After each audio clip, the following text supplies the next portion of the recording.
Hi, everyone, and welcome to another episode of the Canadian Podcast. Thanks for listening. I'm Sarah Sash, and I'm here with my friend and fellow dairy farmer, Andrew Campbell. How's it going in Ontario these days, Andrew? It's going great, Sarah. We're dry in the very kind of southern part of the province, which throughout the spring season has been sensational because we can get so much done and not worry about the weather, what the weather's doing.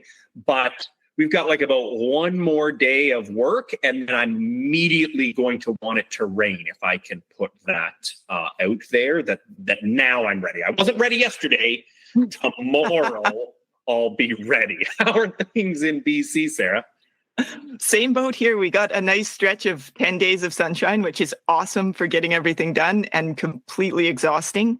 And we did get that, what my husband's calling $1 million rain, right after everybody kind of got the main bulk of their crops in. We got a big dump of rain and then crazy dry again. So everybody is out irrigating their corn planting at this point, trying to get it to come up, and we're back in the dry stuff with the climate anxiety being fueled a little bit, but getting through it.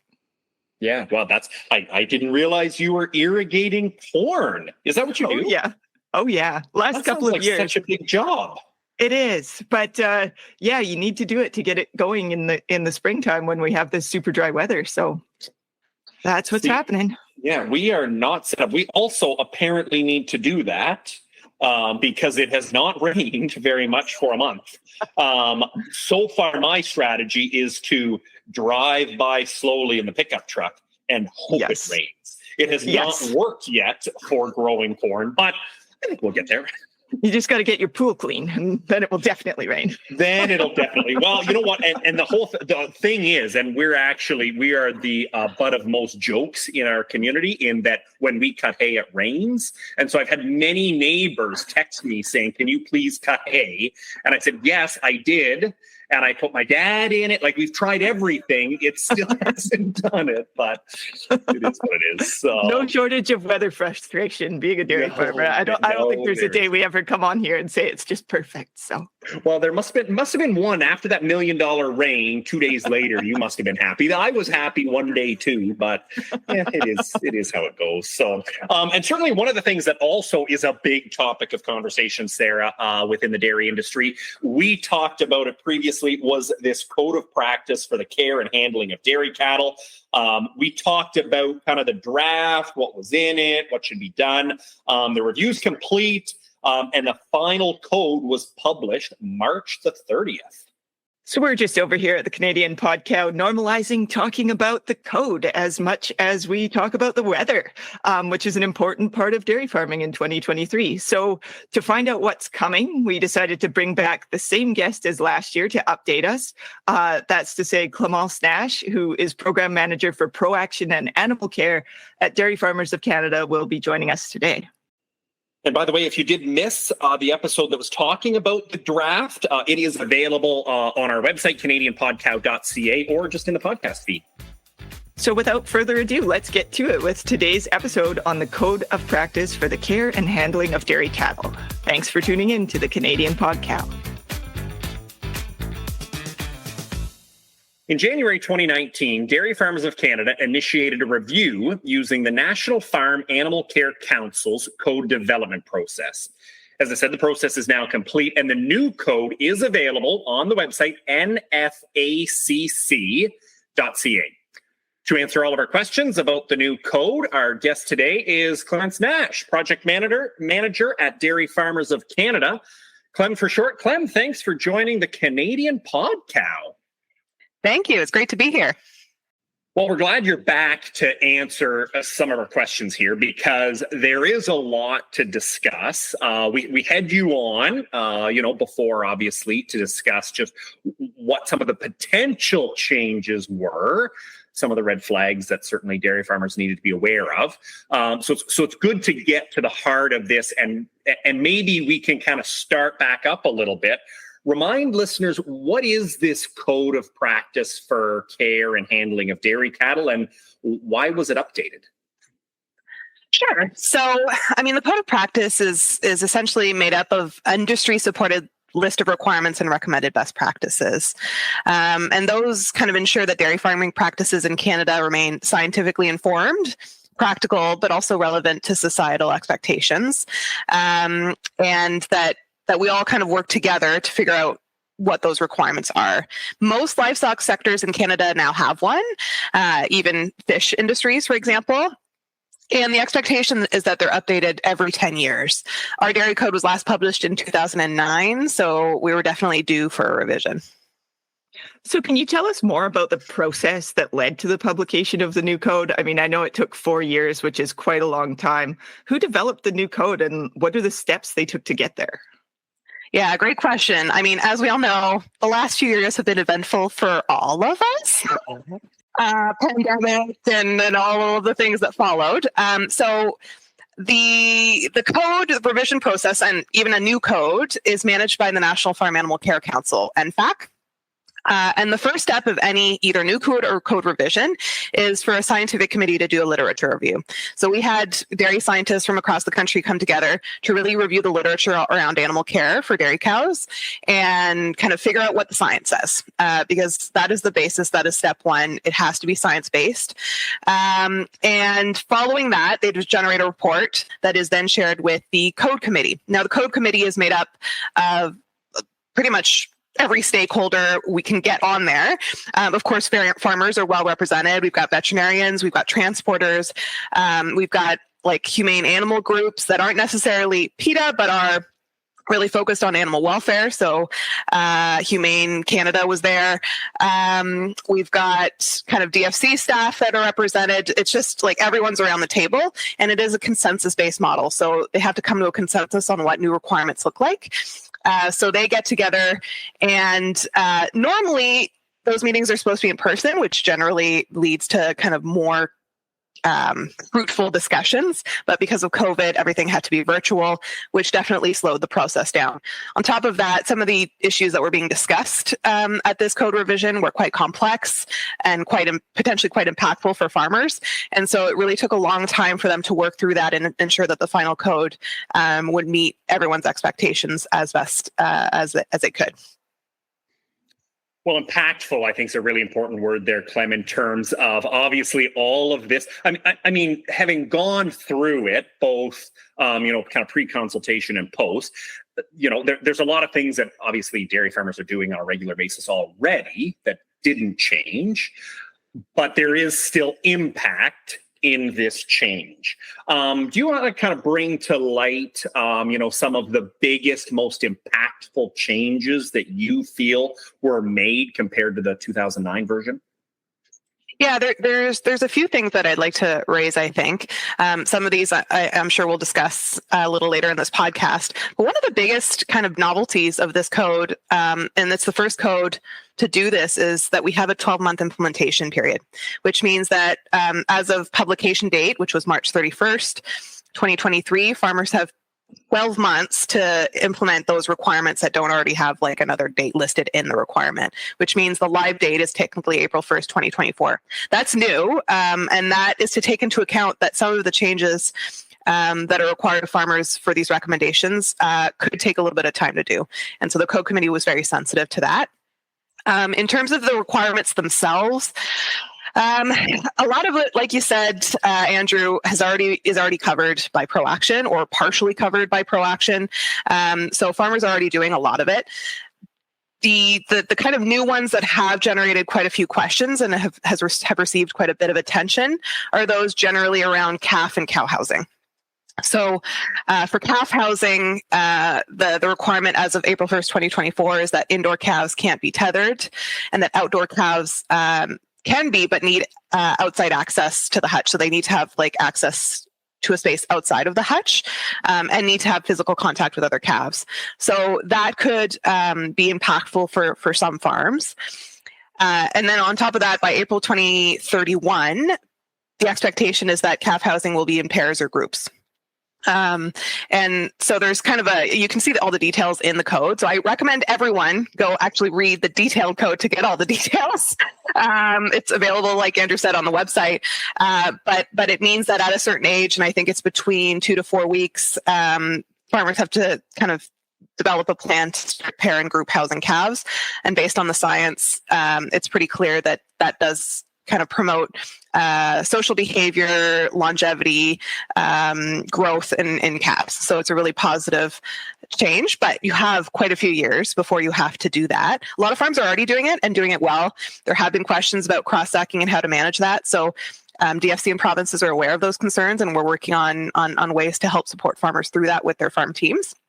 But those are kind of the requirements that have a lot of people talking in terms of calves. And then for cows, so there are a few requirements that have garnered quite a bit of attention in terms of tie stall housing. Newly built tie stall barns have to allow cows daily access to untethered freedom of movement, so on kind of pasture or dirt lot or even in a pen inside. And then as of 2027, all tie stall farms have to allow some form of kind of untethered time freedom of movement between calvings. So that means there are some farms, most farms are already doing this to be honest, but there are some farms that leave cows tied from weaning all the way to when they're no longer on the farm a few years later. And the expectation is that cows need to have access to some untethered time throughout the year. That could be their dry period, for example. A lot of farms do that. It could be pasture access in the summer or dry lot access in the summer, some period of time that is meaningful for cows to be untied. In terms of free stalls, the questions relatively surround themselves around stocking density. So as of 2027, the stocking density requirement in stalls drops to 1.1. Currently, the production requirement is 1.2 or 120%. So that would drop to 110% in April 1st, 2027, and then to 100%, so one stall per cow, in 2031. So that obviously could have some impacts on farmers. That being said, and again, go to the code for all the details, but there are exceptions there for periods where, like temporary periods where, for example, a herd is planning to expand, has built a new barn, is building up their herd. They can go over the stocking density requirements in situations like that. So, and a lot of requirements have those kind of disclaimers or caveats, so it's important to go read all the details. Because we know that farms are really living, breathing businesses and are constantly changing, and situations happen and arise and animals get sick and things happen. So it's really not intended to be limiting in that way. The code is meant to work with farmers. In terms of new barn builds, we also have to think about calving. So there have been a few questions about housing of calving cows. New barns need to allow for cows to calve loose. It doesn't have to be individual pens. It could be like a calving pen with multiple cows, but they have to be loose. And then this would apply to all barns starting in 2029. So that could also have quite an impact on certain farms, depending on how they manage calving. And I know a lot of tie stall farms sometimes kind of manage calving installs, so that will have to be a transition. But those are probably the most impactful changes that have the most people talking. And there've been a lot of rumors circulating around those requirements. So I hope that clears up some of that, and that if there are any comments or questions, go to the code, go to your provinces after that, and then you can find us at DFC if they don't hit the mark.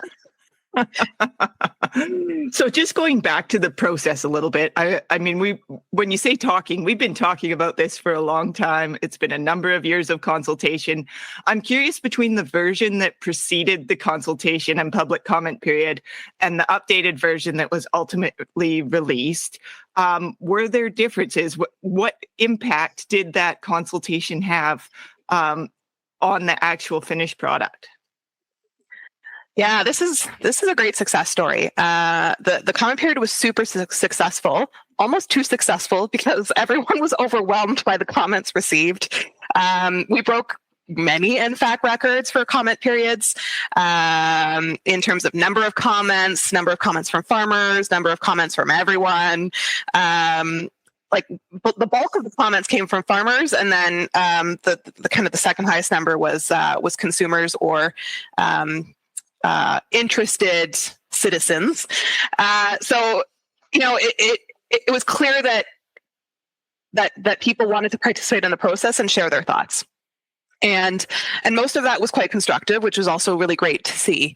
The impact of that on the final version is that about just under 50 requirements were either removed or refined and streamlined and simplified.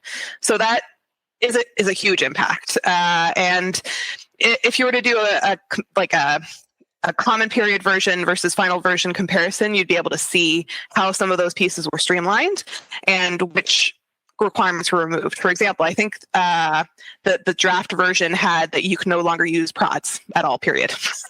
And there were comments that came in saying, sometimes they're needed in kind of urgent, like human or animal safety situations, and here's why. And they were detailed and explained the reasoning behind it. And so now prods are permitted in certain situations, and there are strict kind of guidelines on when and how to use a prod. But those are the types of impacts where there was a requirement. It didn't really make sense to on-farm practices. Farmers were heard, and that was adjusted, while still maintaining a science-based, cow-focused animal welfare approach. So it was really great. Yeah, that is a great news story when you do kind of go through. I mean, I know the discussion was we hope dairy farmers in the dairy industry will, take part and do these consultations, but it is a really great news story that so many did, and make them constructive feedback towards the new code. Now, just going back for a second, you had mentioned, kind of the 12-month implementation for the majority of the code. Other timelines stretching, to 2027 or beyond, depending on what they are. And we'll get into more of those details in a minute. But I'm curious, how are these going to be enforced? Is this a thing that, ProAction will look after it? What can farmers kind of expect as this is rolled out? Yeah, great question. And it's not super clear for everyone. And I appreciate taking the time right now to kind of go through that. So essentially, the code requirements that don't have a specific date of implementation stated in the requirement itself are all live as of April 1st, 2024. Now, that does not mean that they're live in ProAction.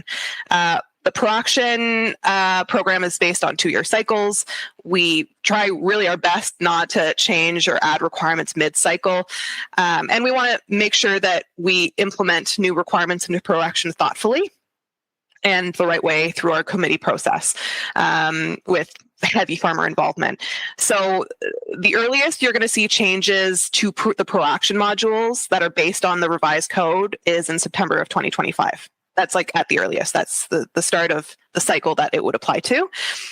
With that being said, as of April 1st, 2024, what the play is that there are a lot of provinces that have the code written into their provincial regulations for animal care, animal welfare.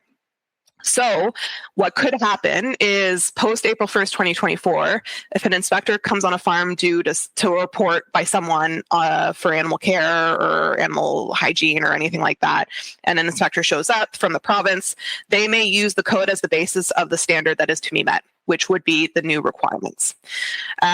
So yeah, it's not live in ProAction, but the expectation from the province at the animal welfare regulation level is that the codes are being met. Those requirements that are stated to be live as of April 1st, 2024. So that's kind of where the impact could be on farms. So farmers need to be mindful of that. Generally speaking, the code is used more as like a supportive tool rather than a hammer in situations and scenarios like that, but it is something to be aware of for farmers. Okay, so we still got some time to adapt and prepare, but we got to get up to speed to this and start thinking about it all the time on our farm in the new context if we're not up to speed on the updates and changes. What we don't have time for anymore, though, is chatting before the break. So Clem Nash is going to stay with us to work through the major changes to the Code of Practice for the care and handling of dairy cattle right after this. Stay with us. As a chef, I like composting because it gives back to the earth. Hey Aaron, how do dairy farmers help protect the planet? On my farm, I compost manure. This helps reduce the carbon footprint of milk production. Plus, manure makes for richer soil, which can help grow crops. So it's like the circle of life. Yeah, we're working towards a more sustainable future. I'm in. Are you? I'm in. That's Dairy Farming Forward. Dairy Farmers of Canada. Net zero by 2050. And we're back with Clem Nash, Project Manager at Dairy Farmers of Canada. In the new code, there are requirements, but there are also recommended practices. Can you explain to us the difference between the two, and if we should expect that one day the recommendations will become requirements? Because I think as farmers, you see a recommendation and you're like, well, what does this really mean? Can you shed some light on that? Yeah, great question. So requirements are just that, requirements, like the minimum requirements that are technically mandatory if you're following the code. And the recommended best practices are recommendations that if farmers want to go above the minimum and kind of meet the optimal standard for animal care, they should be taking a look at those recommended best practices in addition to the requirements. That being said, there's always a possibility that farmers that are on our ProAction committees decide to make some of the recommendations part of ProAction, just because they feel that farmers potentially already meeting the recommended best practices, so might as well be high achievers. And our industry generally does really go further and lead the way in terms of best animal care practices, both as a dairy sector globally, but also compared to other livestock sectors, even in Canada. And so that has happened in the past. It's something to be mindful of, but it's always done very carefully. Now, if we do get into some of the finer details of these, requirements and recommendations, off the top, obviously, you kind of ran down the big headlines. One of those that you mentioned that, kind of screamed out to me is the conversation around tie stall barns, just because there are so many tie stall barns, in Canada. So, I know you talked about this a little bit off the top, but if we can get into some more details, like, is this the beginning of the end of a tie stall? Is it that they can really no longer be built? Can you get into that in some more details, just for those, especially those that are in tie stall barns today? Yeah, so there have been a lot of rumors and misprints circulated around tie stalls and the end of tie stalls.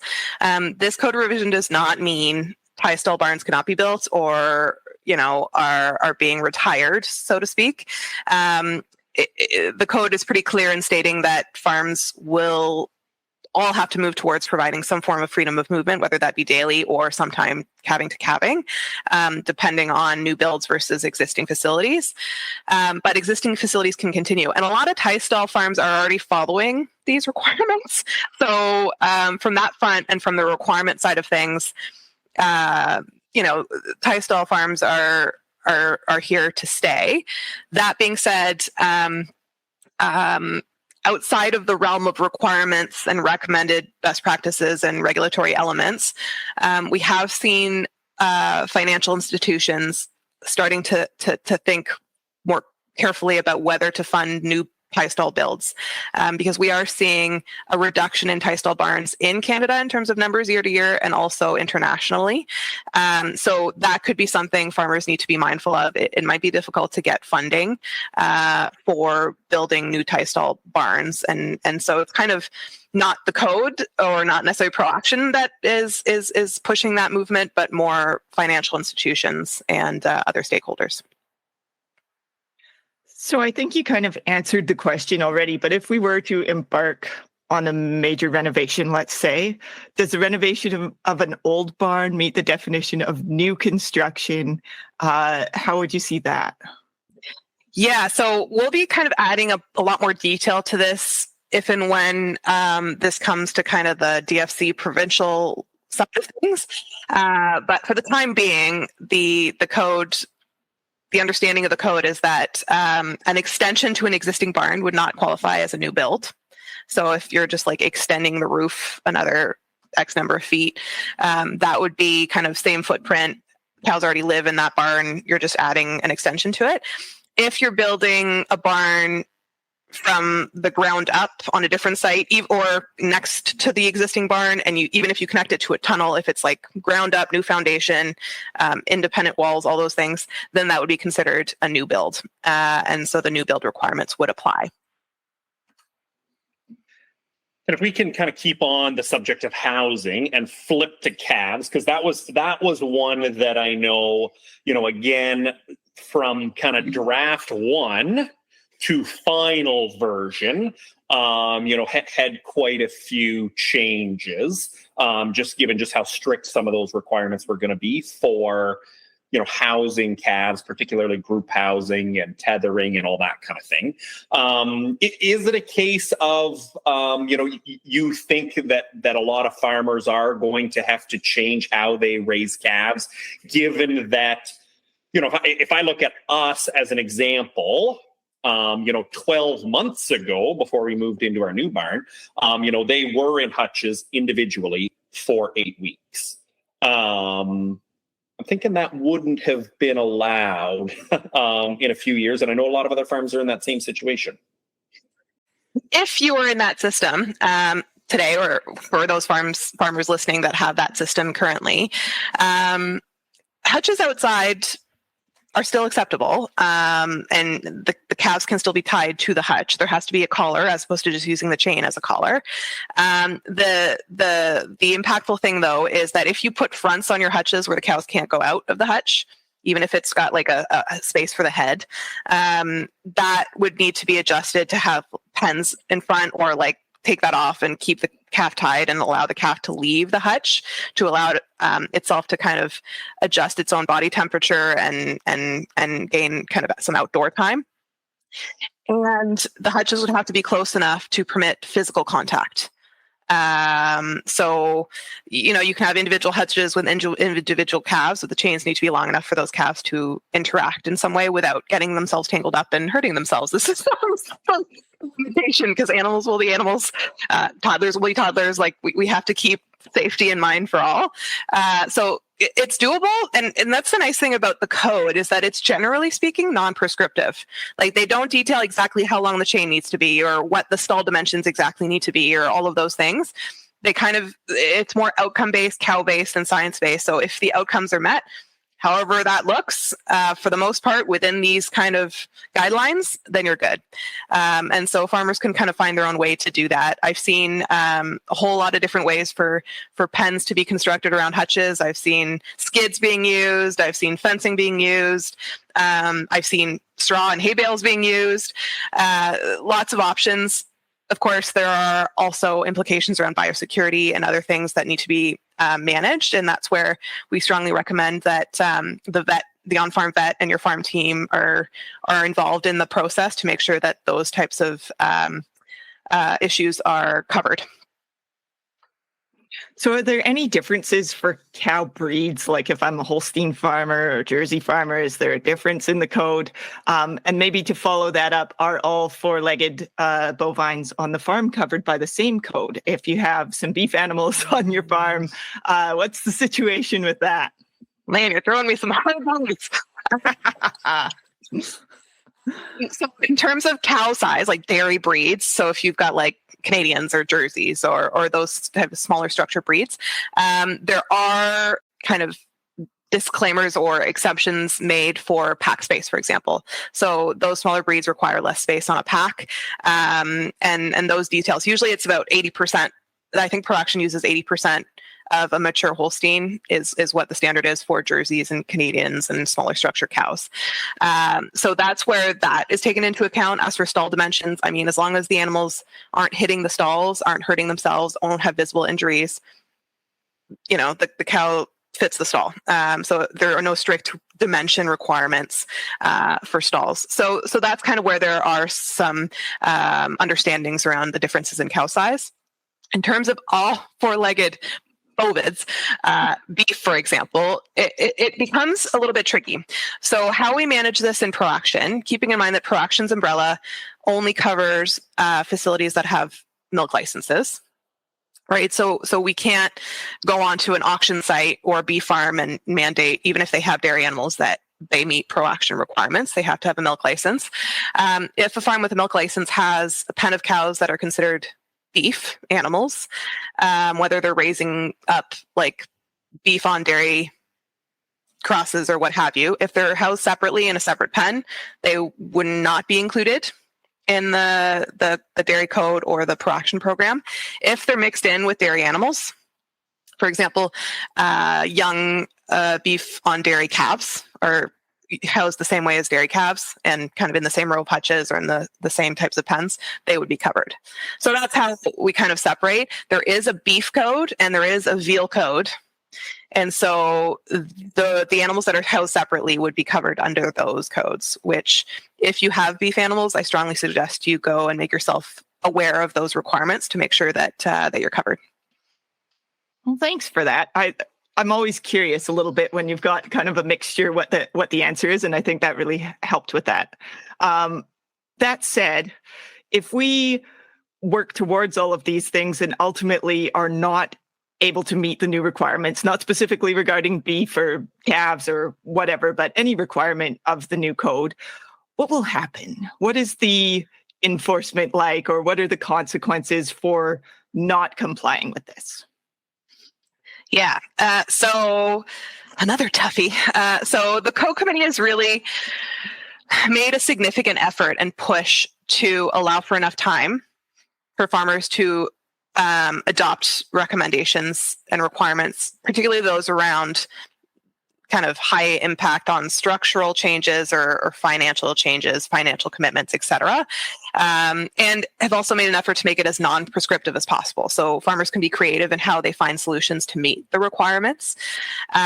So we're hoping that very few farms would fall into this category. That being said, if they do, and the requirement is then incorporated at that time frame into ProAction, then ProAction consequences would apply. And whether it's a major, minor, or demerits, and the follow-ups, those are currently being discussed by the various ProAction committees on how to incorporate those changes into requirements for ProAction. But there would be consequences and follow-up through your province. Before they're incorporated into ProAction and after their live date, that's when you could be dealing with provincial like animal welfare inspectors or veterinary inspectors that would expect you to meet the standard and would be very careful in the follow-up of that. Now, that being said, if it's abuse or neglect cases, those can be judicial cases. You can be taken to court. Those are usually very extreme cases, but there's always the risk that could happen, and the code will be used as a way to determine whether the standard was being met or not. So that's where those consequences would fall. Well, after Sarah gave you such hard questions, I can come in with more of a softball. Although I had not thought of, like, here's now beef animals on a lot of dairy farms now. So, but anyway, no, the last question, then we'll let you get on with your day, Ken. But, one of the things that sticks out to me in this new code is actually Section 1. Which is a new section on training and responsibilities. Given that so many of our farms continue to grow in size, continuing to grow in team members, continue to, expand that way, to kind of solidify this training and responsibility section certainly makes sense to me.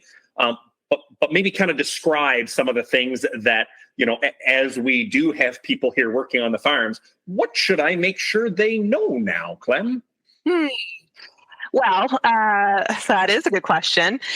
We do see kind of the area of training and supervision and management as a bit of a gap in our program and ProAction. Like, we don't cover it in a ton of detail, and it is a very high risk piece because if you're not training people right, we've seen this in animal welfare abuse and neglect cases, things kind of can go awry and expectations are not understood. And so the code committee created a whole new chapter based on this, which was great to see. And the FC and the provincial organizations are looking carefully at how to incorporate a little bit more guidance on this in ProAction, but also develop more tools to help farmers with this piece as well. I think some key pieces to remember around training, especially in the last few years, we've seen more foreign labor come onto dairy farms. And that breeds a whole other layer of complexity around language barrier. And so it has to be clearly managed in order to make sure everybody understands everything the same way. So for ProAction, for example, we require that all of the SOPs are available in whatever language is best for the workers doing those procedures. Or you could use videos, or you could use, I've gone to some US dairies where they have a lot of foreign workers, they're very large facilities, and they use pictograms, so pictures to illustrate what those practices are that apply to any language. Because we're seeing more than just Spanish. We're seeing a lot of Filipinos and Brazilians, Portuguese, lots of different languages coming on the farm. So those would cover your bases, and you wouldn't have to redo and retranslate SOPs in multiple different languages. But the key is really making sure that the person doing the procedure understands the expectation on that farm and what the standard operating procedures, practices, and requirements are. So step one of that. And then just because you've trained them once doesn't necessarily mean that people don't drift in their practices. So following up, making sure that the practices remain the practices you train them on initially is very important. We do that a lot with our cattle assessors and our validators. We train them, but we also do regular follow-up. The assessors get quizzed every 6 months on how to score cows. That's something that any employer should be working on with their employees.